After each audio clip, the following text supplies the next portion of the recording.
Hey everyone, in this video, I'll show you how to use effects in CapCut step by step.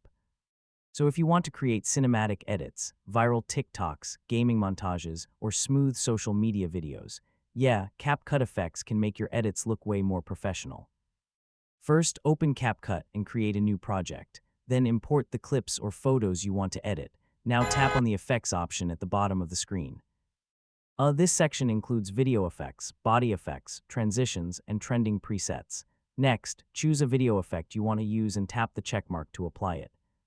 So you can try blur effects, glow effects, VHS styles, or cinematic filters. Once the effect is added, you can adjust how long it stays on the clip by dragging the edges of the effect layer in the timeline. You can also combine effects with keyframes for zooms and movement animations. Yeah, mixing effects and motion together can make edits feel much more dynamic. Besides effects, CapCut also includes transitions and filters you can use for smoother scene changes and color grading. Once your edit looks good, export the video in high quality for TikTok, YouTube Shorts, Instagram Reels, or other social media platforms. And that's basically how to use CapCut effects from start to finish. After a little practice, you'll be able to create much cleaner, more cinematic, and more professional-looking edits.